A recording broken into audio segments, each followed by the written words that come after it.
Great morning जी, great morning दोस्तों। नमस्कार, भूपेश आनंद आपके सामने।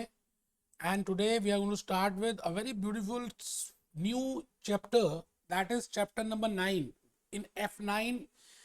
हम बेटे आजकल F9 कर रहे हैं, that is ACCA skill level F9 financial management. And I have already covered chapter number 1, the financial management function, मैंने ऑलरेडी कवर कर दिया।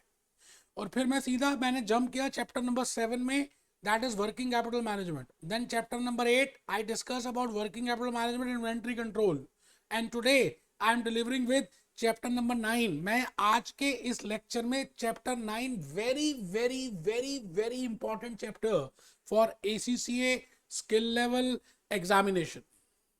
आप ये समझ लीजिए कि एक ही चैप्टर में उन्होंने दो बातों को इंक्लूड करने की कोशिश कर दी। तो आज हम इस चैप्टर को करेंगे, थोड़े से चैप्टर लेक्चर्स में ज़्यादा भी लगेंगे। तो आप सभी रजिस्टर्स ओपन कर लें, आज मैंने मूवी भी दिखानी है, बताना भी है।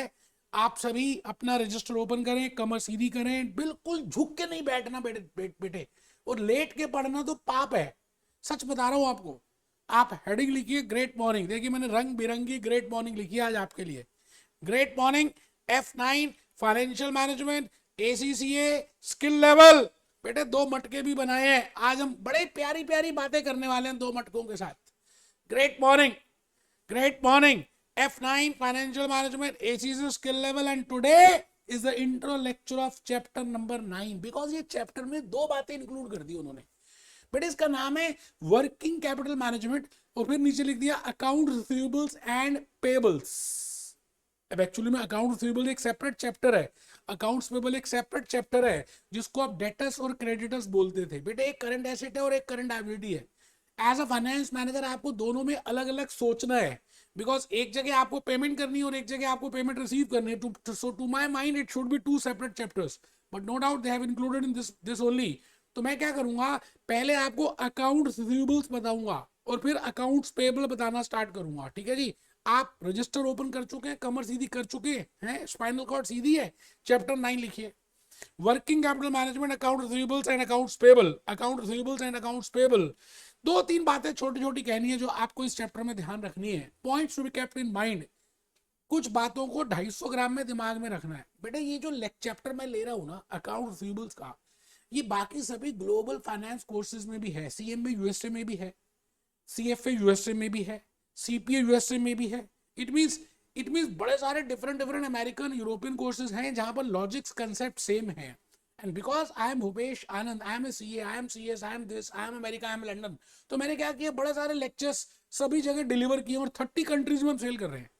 तो मुझे ऐसा लगा कि जो अकाउंट रिसीवेबल है, मैंने एक पर्टिकुलर कोर्स में बड़ा अच्छा डिलीवर किया, मुझे ऐसा लगा, तो उसके कुछ पार्ट्स मैंने कट करके यहाँ पे पेस्ट कर दिए। तो आप ये मत समझना कि कट पेस्ट है बेटे, आप लॉजिक पे जाना, कंसेप्ट पे जाना, मेरी भावना पे जाना, मेरी इंटेंशन पे जाना। मैंने उस लेक्चर में उस कोर्स का स्टडी मटेरियल भी दिखा दिया है, तो आप घबराना मत कि कौन सा स्टडी मटेरियल दिखला दिया है। मैंने कई बार उस स्टडी मटेरियल का नाम भी लिया, हॉक ग्लेम वाइले, तो आप उसमें भी टेंशन मत लेना बेटे। आपका मेन ऑब्जेक्टिव होना चाहिए आम खाना, the concept you should be clear. आम कहां से आए छोड़ो ना, मैं आपको टेस्ट योर अंडरस्टैंडिंग में सारे क्वेश्चंस कराऊंगा, और 2-3 लेक्चर्स में ऐसा किया, छोटा छोटा पार्ट मैंने पेस्ट किया है कि आपको अंडरस्टैंडिंग ज्यादा आए अच्छी। तो इस बात को आप लिख लेंगे, फॉर बेटर अंडरस्टैंडिंग। बेटे मैं साहब डिक्लेरेशन दे रहा हूं, ऐसा नहीं कि कुछ छुपा के करना है। फॉर बेटर अंडरस्टैंडिंग, मैं अपनी इंटेंशन भी बता रहा हूं कि मैं चाहता हूं कि आपको ज्यादा लॉजिकली बातें समझ आए। तो 2-3 लेक्चर्स में छोटा छोटा पार्ट मैंने कहीं से ले आया। अच्छा आपको पता भी नहीं चलता अगर मैं नहीं बताता, तो सच्ची सच्ची बात बता रहा हूं। बट ये मेरी भावना है, ये मेरा प्यार है, मैं चाहता हूँ हर चीज ट्रांसपेरेंट हो, सब कुछ क्लियर हो। तो मैंने लिखा जी, for better understanding some of the lectures are pasted from other global accounts and finance courses like CPA USA, like CFA USA। अभी तो मैं आपको कहता हूँ ACCA अगर आपने मेरे से लेक्चर्स ले लिए तो बाकी फिर आपको बाकी कोई कोर्स में लेक्चर्स लेने की जरूरत नहीं पड़ेगी, इसी से काम चलेगा। ठीक है sir. So do not bother about books shown in video और the name of the publishers.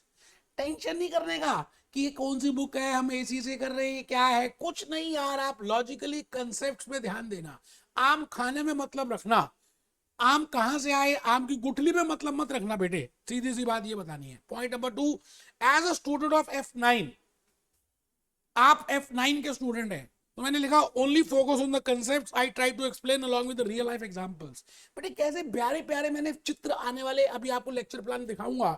I have prepared so beautiful diagrams and I have given very beautiful case studies. आप उन केस स्टडीज को relate करने की कोशिश करना, positively सोचना, आगे चलना।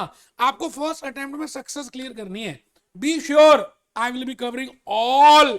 अब आप ये बताइए, मैंने इन्वेंट्री कंट्रोल में क्या सारे टेस्ट अंडरस्टैंडिंग के क्वेश्चंस नहीं किए? वर्किंग कैपिटल मैनेजमेंट जो मैंने क्लासेस ली, क्या मैं उसमें कवर नहीं किया? बेटे मैं A to Z सब कुछ कैप्लन का और बीबीबी का कवर करने वाला हूं, आप उसकी बिल्कुल चिंता छोड़ देना। ठीक है sir. I will be doing all test to understanding questions from Kaplan. Be positive. Action speaks louder than words. लिख दिया यार, ला कागज कलम दवात ला, लिख दूं मैं तेरा नाम अपने नाम के साथ। Action speaks. बातें बहुत हो गई यार। F9 फर्स्ट अटेम्प्ट में सक्सेस क्लियर करनी है। आप नॉन कॉमर्स हैं, कॉमर्स हैं, आप जॉब करते हैं, जॉब नहीं करते, आपकी मैरिज हो गई है, आप अनमैरिड हैं, कुछ भी है, आपकी अगर इंटेंशन है F9 को फर्स्ट अटेम्प्ट में क्लियर करने की, इस दुनिया की कोई ताकत नहीं आपको पीछे कर सकती है। मेन इंपॉर्टेंट है आपकी इंटेंशन, एक्शंस। आइए उन्हीं एक्शंस के लिए मैं भूपेश आनंद आज आपके सामने चैप्टर नंबर 9 में आ गया। As I've just told you that this chapter is composite of two parts. Actually, these should be two chapters, but they have included in the same. But the point is, while explaining chapter number 9, I will be dividing it into two parts. One is the account receivables, and firstly, I will be doing account receivables. That is debtors. That is how to manage that debtors. But हम कर रहे हैं working capital management. Working capital को manage करने के लिए current asset को manage करना है, करंट एसेट को मैनेज करने के लिए डेटर्स को मैनेज करना है, कैश को मैनेज करना है, इन्वेंट्री को मैनेज करना है। तो मेरी बात आप समझ रहे हैं? तो मैंने भूपेश आनंद ने आपको कहा आप कमर सीधी करके बैठे और आप लिखें। एक बच्चा तो सोच रहा है लिखूं या नहीं लिखूं, बेवकूफ है, सोचना था उसको। Chapter 9 account receivables and accounts payable. Account receivables में मैंने लिखा डेटर्स, और डेटर्स के नीचे लिखा करंट एसेट्स, और अकाउंट्स पेएबल के नीचे लिखा क्रेडिटर्स, और क्रेडिटर्स के नीचे लिखा करंट लायबिलिटीज। आराम से बैठे। तो मैं पहले अकाउंट रिसीवेबल्स कराऊंगा, इसके लगभग 5-6 लेक्चर्स लूंगा, फिर 2-3 लेक्चर्स उसके लूंगा। वो मैंने लेक्चर प्लान बना भी दिया है कि भाई अकाउंट रिसीवेबल्स के लिए, because this is a intro lecture, so I have told you कि भाई मैं जितने भी लर्निंग आउटकम्स है ना in this accounts receivables I have explained in 5 or 6 lectures. तो लेक्चर नंबर 1 आप बेटा ये लिखो, आपको पता चलेगा कि लेक्चर 1 में मैंने क्या क्या कवर किया। लेक्चर 1 में I will be covering a case study, मैं केस स्टडी कवर करूंगा so that I can explain your receivables management. मैं अभी आज एक जॉनी लीवर की मूवी भी दिखाने वाला हूं, हम आपके दिल में रहते हैं, है ना। उस मूवी के थ्रू मैं ये बताना चाहता हूं कि जब आप किसी को उधार दे देते हैं, जब आप किसी को पैसे दे देते हैं, उसकी हेल्प करते हैं या गुड्स क्रेडिट में बेचते हैं, तो जिसको सेल करते हैं बेटे वो पैसे देता नहीं है, बड़ी प्रॉब्लम आ जाती है, बैड डेट्स होने स्टार्ट हो जाते हैं and you have to take so many efforts. अभी हम देखेंगे। तो यहाँ पर आप देखें लेक्चर नंबर 1 में I will be discussing a case study explaining receivables management. Then I will be discussing the objectives of credit sales. Why you want to give credit यार? कैश सेल्स में क्यों नहीं सेल करते? What are the reasons for which force you to give the credit? I have explained in lecture number 1.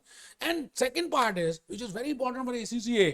बेटे ACCA के पहले page में ही है लिक्विडिटी एंड प्रॉफिटेबिलिटी। आप समझ रहे हैं? Liquidity and profitability. ये देखो मेरे पास हार्ड कॉपी है, ये हार्ड कॉपी, अभी सॉफ्ट कॉपी निकाल के दिखाता हूँ।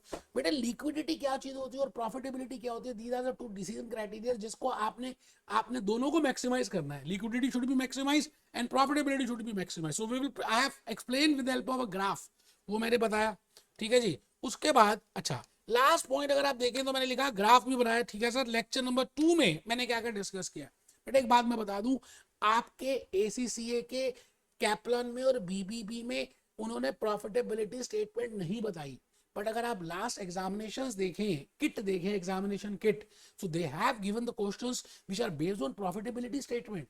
तो थोड़ा सा बड़ा सोचना, जो भी लेक्चर्स में कराऊंगा आप उसकी प्रॉफिटेबिलिटी स्टेटमेंट जो भी मैंने लिखा बेटे आपको नोट्स बनाने और आपको उसका सेपरेट रजिस्टर में नोट करना। तो लेक्चर 2 में मैंने सबसे पहले लिखा how I can calculate in practical life what is optimum credit period. ठीक है जी। How to select that. तो for that I have taken the help of a profitability statement, उसको बनाएंगे। फिर लेक्चर 3 जैसे जैसे समय बीतता जाएगा और आपने जो उधार में सेल्स की है अगर वो पैसे नहीं देंगे तो उसकी एजिंग शेड्यूल आ जाएगी, बिकॉज वो पॉसिबिलिटी और कम होती जाएगी। जैसे किंगफिशर विजय माल्या भाग गया पैसे लेकर, ऐसे बड़े सारे केसेस हैं जहां जिन्होंने पैसे लिए और अब नहीं दे रहे, भाग गए। सिमिलरली आप as a finance manager of a company, you are giving the goods on credit to the customers. अब जितने वो पुराने होते जाएंगे बेटे, उतनी पॉसिबिलिटी कम होगी कि वो पैसे दे। तो what is ageing schedule, how to prepare that, I have explain in that, what are the ratios for that.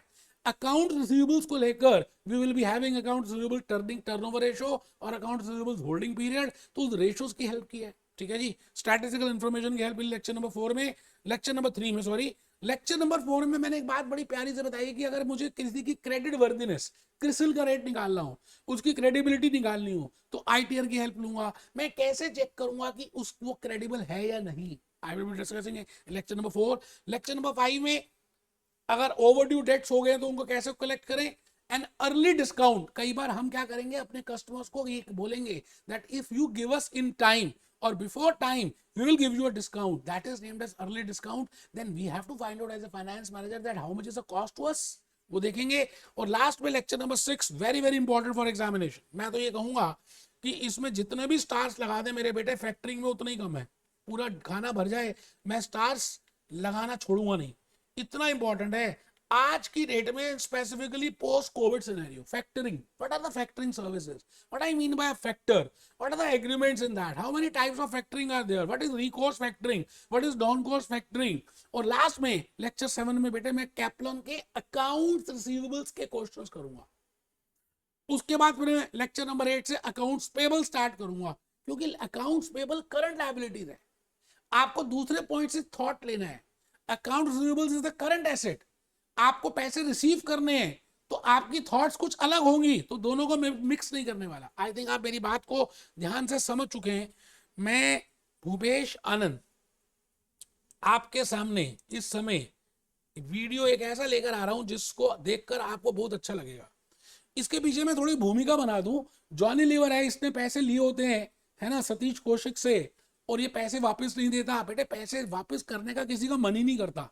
अच्छा, किसी से लड़ाई करनी हो ना तो आप उसको पैसे दे दो, फिर लड़ाई हो जाएगी बेटे, क्योंकि वो वापस ही नहीं करेगा, आप मांगोगे। Similar is the case with account receivables, we have to manage that as a finance manager. We have to see that how much credit period is to be given, what are my competitors are doing.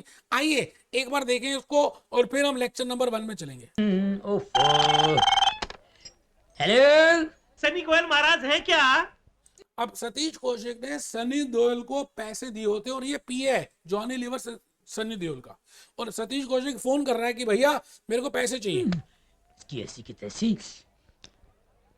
इसको समझ आ गया कि वो पैसों के लिए phone किया, कहता है इसी की ऐसी की और जी सनी जी तो नहीं है, मैं कौन? अपनी उसने वॉइस चेंज कर ली। बोलो तो सी। महाराज मैं जर्मन बोल रहा हूँ।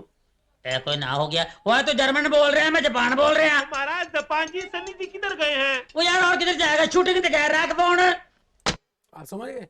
अब शूटिंग पे गए हैं। महाराज मेरा कर्जा वापस करने के चक्कर में वो क्या कह रहे हैं, मेरा कर्जा वापस, it means he has given the goods, he has given the cash to that particular person and he is not returning. Similar is the case with debtors, you know, similar is the case with account receivables. कहीं इसने फिल्मों में acting करना तो शुरू नहीं कर दिया? हाँ जी महाराज मैं ये जानना चाहता हूँ कि सनी गोयल जी ने फिल्मों में एक्टिंग करना कब से शुरू कर दिया? वो एक खोतिया, पिछले 15 सालों से वो एक्टिंग कर रहे हैं, करते रहेंगे। तेरे को कोई एतराज है? ओ महाराज आप किस सनी की बात कर रहे हैं? वो यार मैं उस सनी की बात कर रहा हूँ जो पंजाब दा पुत्र है, पंजाब दी शान है, सनी देओल जिसका नाम है राख। महाराज मैंने तो सनी गोयल को लोकल कॉल लगाई थी, ये सनी देओल को एसटीडी कॉल कैसे लग गई? हेलो, ओ जी ये सनी गोयल की फोटो की दुकान ही है ना? ये सनी गोयल की दुकान नहीं, ये सनी देओल का मकान है। ओ जी आप कौन बोल रहे हैं? जी मैं खुद सनी देओल बोल रहा हूँ। ओ सनी देओल जी, ओ सनी देओल जी महाराज नमस्कार। ओ जी मैं तो आपकी घायल देख के ना आपका कायल हो गया जी। और जी घर में धर्म जी और बॉबी जी क्या कर रहे हैं जी? धर्म जी सो रहे हैं, बॉबी जी नहा रहे हैं, मगर आपके फोन बार बार क्यों आ रहे हैं? आप देख रहे? तो दोस्तों मैंने बीच बीच में मूवीज यूज की हैं सो दैट आपको लॉजिकली रियलिटी में केस स्टडीज को मैं रिलेट कर पाऊं। मिलते हैं लेक्चर 1 में।